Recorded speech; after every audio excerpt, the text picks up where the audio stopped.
de la guerra de Israel en primera persona están nuestros compañeros trabajando allá. Está Nelson Castro con todo el equipo. Hola Nelson, ¿cómo están? ¿A dónde estás ahora? Hola, ¿qué tal Luis? Hola Sandra, ¿cómo estás? Estamos nosotros regresando a Tel Aviv, estamos a 1 hora de distancia de Tel Aviv, estamos viniendo de la frontera, estamos viniendo de la zona de contacto, uno de los puntos de fronterizos entre Israel y Gaza después de un día muy intenso en zona de guerra. Sandra y Luis. Estamos viendo algunas de las imágenes de lo que vivieron hoy, Nelson. Si nos podés desarrollar mientras vemos esas imágenes. Con mucho gusto. Hoy estuvimos en 2 puntos, que fue Sderot, que fue uno de los puntos claves en cuanto a los ataques. Mostramos la brutalidad una vez más de esos ataques que terminó con la demolición del Departamento Central de Policía y después desde allí fuimos hacia el kibutz de Perim.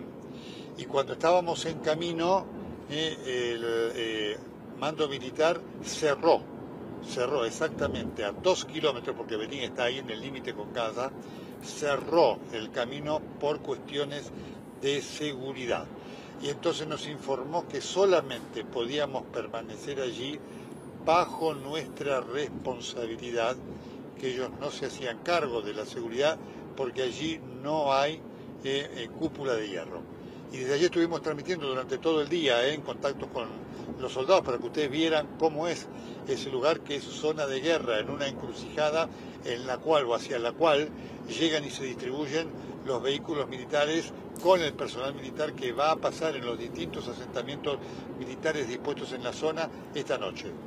Es trabajar con miedo, ¿no, Nelson? Es trabajar con el corazón en la boca, imagino, porque por un lado la pasión periodística, la necesidad de estar en el lugar donde hay que estar para mostrar la barbarie, para mostrar la masacre, para mostrar la tristeza de un pueblo que está destrozado, pero por otro lado tratando de preservar la vida propia para poder seguir contándolo. Esto debe ser el equilibrio más difícil de encontrar.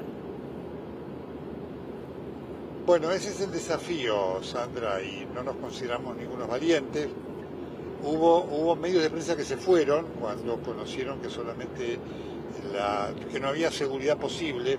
Nosotros entendíamos que teníamos que estar allí, hicimos una evaluación, consideramos que la seguridad era aceptable para poder trabajar porque fundamentalmente estábamos en un ambiente de guerra, ¿no? Claro. Y esto es lo que vinimos a reflejar, ¿no?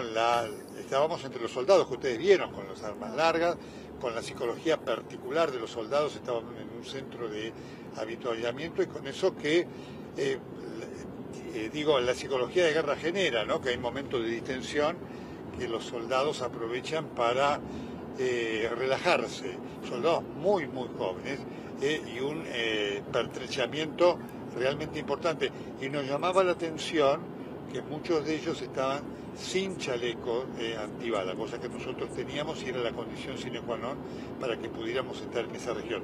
Yo le voy a pedir a Julián Ovalla, mientras estamos regresando, que actualicemos el lugar y cómo está el tema de las alertas para que ustedes tengan idea, Luis y Sandra, la compleja noche que estamos viviendo aquí en la zona. A ver, Juli, contame. Bueno, Sandra, Luis, le muestro. Esto es un minuto antes de empezar esta salida al aire. Ahí ven que dicen hace 7 minutos. Sonaron todas estas alarmas.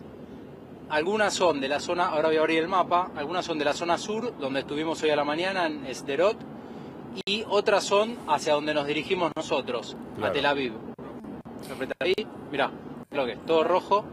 Ahí, como decía recién, zona sur, zona centro, se llega a ver. Los puntos rojos son los que sonaron la alarma, Juli. Sí. Ok. ¿Y ustedes ahora dónde están? ¿En ese plano, en ese mapa? ¿Por dónde andan? Sí, de hecho recién vimos camino a Tel Aviv, vimos detonaciones en el aire. Acá sí hay cúpula y entonces son interceptados. Donde hoy estuvimos en el cruce de Urim, ¿no? Así es. Ahí no hay cúpula y en Sderot tampoco. Nelson, hoy escuchábamos un testimonio muy conmovedor de una chica rehén israelí de 21 años. Quería saber qué se dice en torno a los secuestrados por este grupo terrorista. ¿Hay alguna instancia de negociación? ¿Esto es inviable por el momento? no hay ninguna instancia de negociación viable por el momento. Hay dos cosas para decir, hola Javier, a propósito de tu pregunta. Primero, que no se sabe cuál es el número exacto de secuestrados, porque hay dentro de Hamás y hay dentro de las estructuras terroristas de Gaza, no solamente el Hamás, sino otras estructuras. Por lo tanto, nadie sabe cuántos hay. Por eso ustedes habrán observado, Javier, Luis y Sandra, que el primer número fue de 136, después subió a 199 y ahora está en 250. Nadie sabe cuántos hay. Incomprobable. Primer punto. Negociación no hay ninguna, totalmente. Negociación no hay ninguna, porque Hamás ofreció intercambiar esos rehenes, los que fueren, por los 6.000 palestinos terroristas, ¿no es cierto?, pertenecientes a Hamás, que están detenidos, y obviamente esto es algo que hasta el momento Israel no acepta. Claro. Ahora, ustedes vieron cerca de la frontera el movimiento de las tropas y los aprestos. De acuerdo con tu experiencia, ¿esto es inminente o simplemente se siguen preparando? Mirá, lo que hoy vimos es un creyendo. Habrá que ver, mañana es un día clave. Mañana es el día clave, ¿no? Porque mañana está Biden, aquí viene Biden. Era un hecho extraordinario, que un presidente de los Estados Unidos viaje, creo que no ocurrió en la historia, hacia la capital de un país en un conflicto, Tel Aviv, y después de aquí irá a Amán, a Jordania, y después irá también a reunirse con el titular de la autoridad palestina, Mahmoud Abbas. Así que mañana va a ser un día tremendo de negociaciones diplomáticas, y de lo que surge ahí se va a decir el día de la mañana. El día de la mañana. Tanto es así que nosotros estaremos viendo qué es lo que pasa en Tel Aviv, pero nuestra intención es movernos, porque la información de Tel Aviv va a estar, ¿no es cierto? Nosotros nos vamos a querer mover mañana a guarniciones militares también en el sur para ver cómo se vive, porque el día de era mañana. Nelson, yo escuchaba el relato de todo el equipo, ¿no? Y una cosa que me impactó mucho fue Julián, nuestro querido compañero que está ahí trabajando a la par, que contaba esto de llegar a un lugar en donde hacía nada, se habían ido y hasta la cafetera estaba prendida, enchufada, la sensación de se paró la vida, Juli, se les paró, se terminó, se detuvo todo, y ni siquiera sabés lo que hay detrás de eso.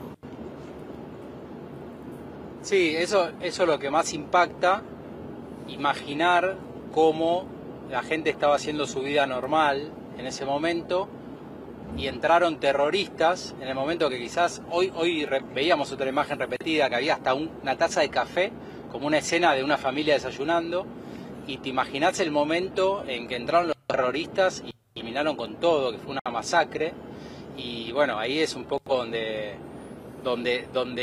nos preguntaban anoche en Telenoche qué sentíamos nosotros, ¿no? Donde, bueno, cuando decís lo que estamos viviendo.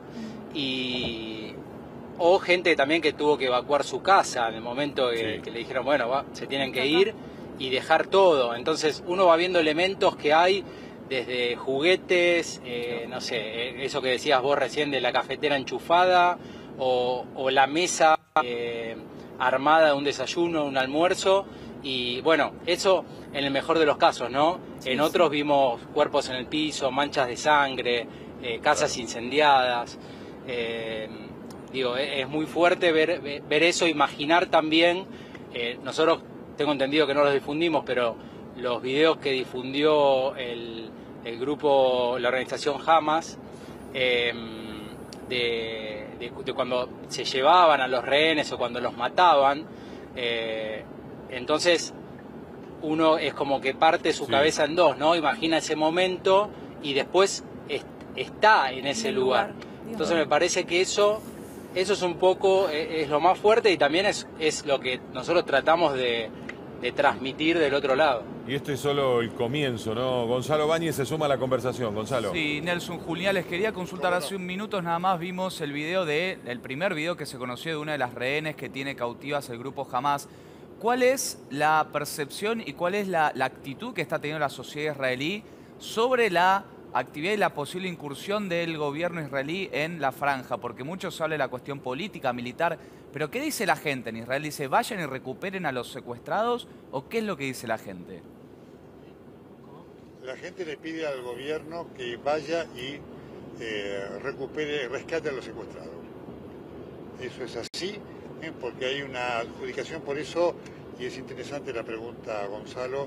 El otro día nosotros transmitíamos desde el cuartel central, desde el comando en jefe del ejército, ¿no es cierto?, la protesta de la gente, y por eso la gente, hay un cartel que dice: Bibi, tus manos están llenas de sangre, ¿no?, en el sentido de las muertes que se han generado, que se las atribuyen a él, claro, ¿no?, y a su gobierno por las fallas de la inteligencia y la seguridad, y hay una exigencia de que los rescaten con vida, lo cual parece utópico. Realmente es una situación muy dramática. Nadie sabe eso. Digamos, si Israel entra allí a sangre y fuego, va a morir mucha gente.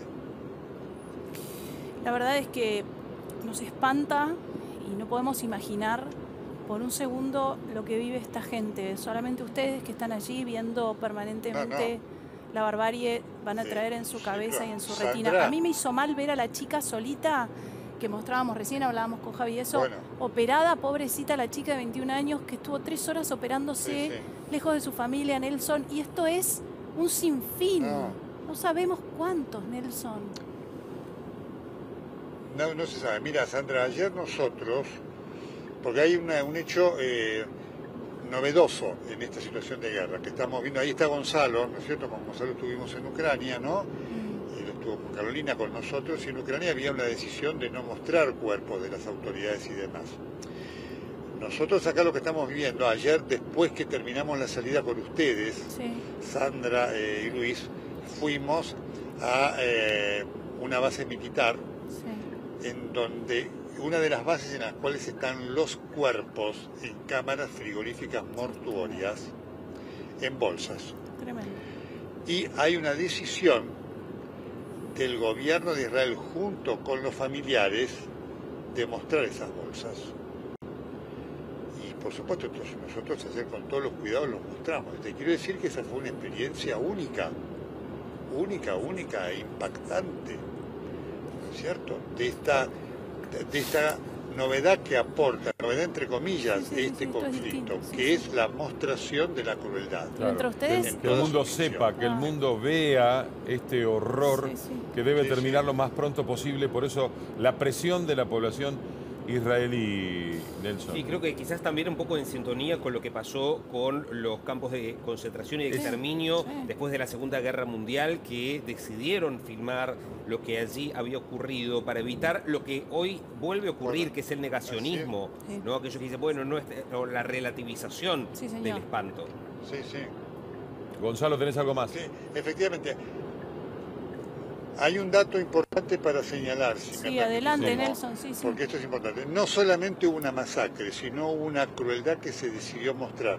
Muchas de las cosas que ocurrieron nos contaban, y contaban la médica legista, y con esto les completo, que cuando se llevaban los cuerpos los mataban, ponían granadas, envolvían los cuerpos, ¿no es cierto?, con un material, le ponían granadas, y cuando llegaban los soldados israelíes las hacían explotar. Ay, Dios mío. ¿No? Así que para que ustedes vean, no hubo no solamente muerte, sino crueldad. Gonza, ¿tenías la última? Sí, una información de recientemente el gobierno anunció, y leo el celular porque bueno, es una información que recién nos enviaron de fuentes diplomáticas, que se suspenden las elecciones del domingo, o sea, las elecciones nacionales en Ucrania y en Israel por la situación de guerra en ambos países. En Ucrania estaban inscriptos para votar 152 argentinos, mientras que en Israel había 14.201 argentinos habilitados para votar. El gobierno entonces, según fuentes diplomáticas que nos confirman recientemente, suspendió las elecciones de la Argentina en Ucrania y en Israel para este domingo. En el medio de esta situación y del humor que tiene la gente en este momento, no da para elecciones, Nelson. No, sin duda, la situación es tan triste, y tan impactante y tan permanentemente dramática y tensa. Mañana es un día decisivo. Mañana es un día decisivo para ver si esto se puede frenar o si fundamentalmente ya tras mañana lo que viene es la entrada del ejército israelí en territorio de Gaza.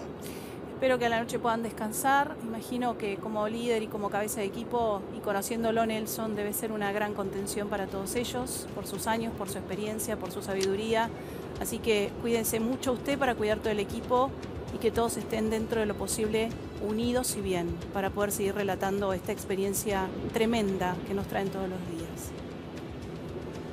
Muchas gracias, Sandra, Luis y a todos. Y siempre lo expreso, en nombre de todos, de Julián, de Martín Magali, también de nuestro oficial aquí, Manuel Prus, y Matías Azarrat.